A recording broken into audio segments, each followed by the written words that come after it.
And so coming to this weekend, yeah, as I said, I would listen to Jet. I felt like he was still confident going into it, and it showed. And I feel like Jason, he was just trying to move on. Like I said, it wasn't there yet. Like he wasn't going to be racing to not Jet down. Like it wasn't there. I believe Jet and Jason, and particularly Jason, rode really good this weekend. Like out of all the people, they were the only two that actually came up to the pack. Like they were the only ones that got a bad start and moved their way up. Only two, but they did it in different ways. Like Jet did it because he's like, I'm just better. I'm gonna wheel my way around the racetrack. I'm just feet hanging off. Unlike how smooth I've always been, you know how fast I am. You know how good I look. I don't balloon back here. I'm just going to the front, even though that maybe it's not set up to go to the front or I'm taking chances. I'm just gonna do it.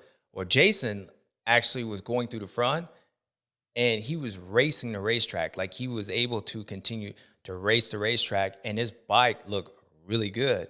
Like the Kawasaki's, I've said it last couple years, but last year and this year, like the way Anaheim went, the track got slippery.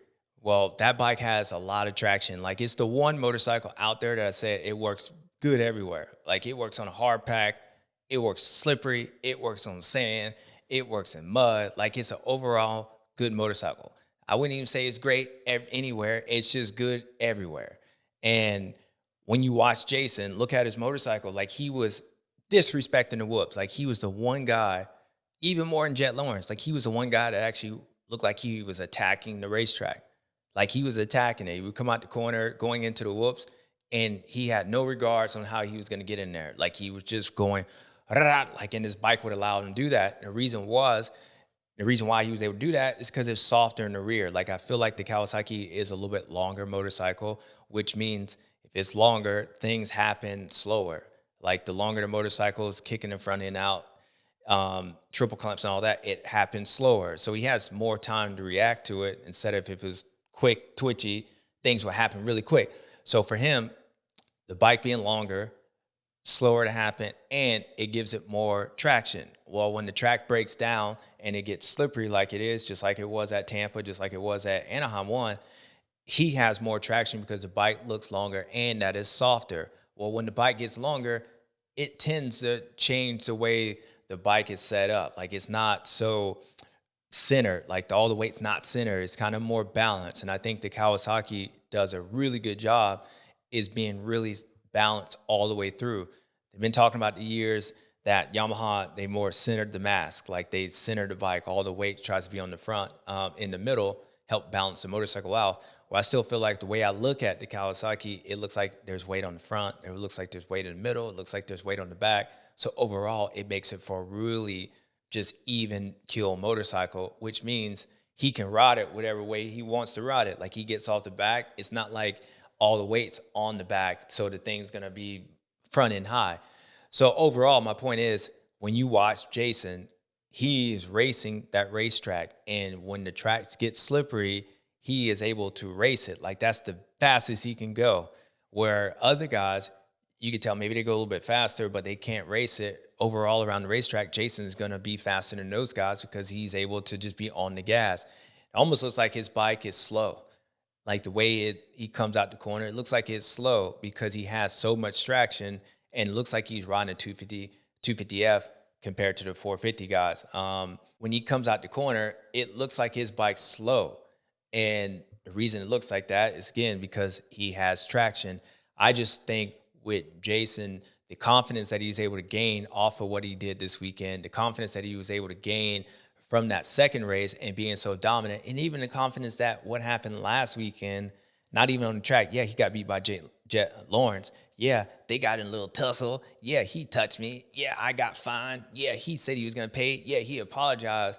But the fact is, the way the fans reacted, they were almost giving him more confidence. Like, yeah, go Jason. Like, yeah, that's not right. Kind of had more confidence going into him that you're in this dude's head and that he rode good that first race, but then he dominated that second one and he felt comfortable on riding that racetrack. When that track, a lot of guys were hitting the ground. Yeah, he hit the ground and he decided to go around the whoops. Yeah, he did the opposite of what my brother did last year. My brother slowed down. He was shifting down. Jason El Hombre was like, shift. You know what I mean? He wasn't happy and he got fined. But overall, he was comfortable. Like he was really comfortable. And so the fact is he is a defending champion. The fact is he's right there. The fact is I think his bike's better this year than it was last year. And they're watching all the other circumstances. There's not one dominant guy, even though we're waiting for that one dominant guy. I think Alhambra is getting all this confidence, and you could see it play into the way he is racing, and his bike is set up to ride. The thing's soft in the rear. When you're riding a motorcycle that's like that, I feel like it's for me, it would be like riding an elevation. Like you go to Utah, you just get more aggressive. Guys that ride the 450, then they get into 250, they feel like they just can like ride that motorcycle whatever way they want. They feel like they can RJ it. Well, Jason Anderson, the way his bike's set up, he feels like he can ride it like a 250F, and that showed last weekend. And it showed because he was clearly fast. And I think if I'm Jason, I'm looking at, I was able to do something even better than Jet. I was able to do something that no one can do. Cooper Webb ended up winning the overall. Chase Sexton dominated that first race.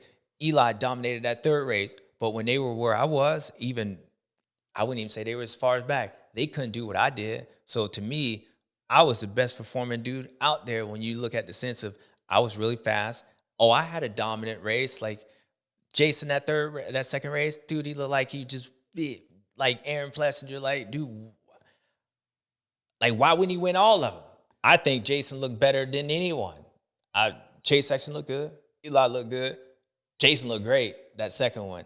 So considering all that, the way his bike is, I think Alhambra is right there. And you just got to give Kawasaki props because he was the only one racing that racetrack in a way that his bike was allowing him to almost look like he was having fun. And that's been the case all the last couple of years. But really, I noticed that this year, Alhambra is in a good spot. Yeah, on certain soft tracks, you go to Atlanta and it's really sticky. It might not work as well there as it is hard pack because once it does get soft, you kind of want the bike to be more, I guess, lively. And the fact is that it's lower in the rear end, a little bit softer. It might struggle, but overall, Jason has a motorcycle that can compete, and Alhambra knows how to get it done. I thought his motorcycle looked pretty good, and Jason looked great.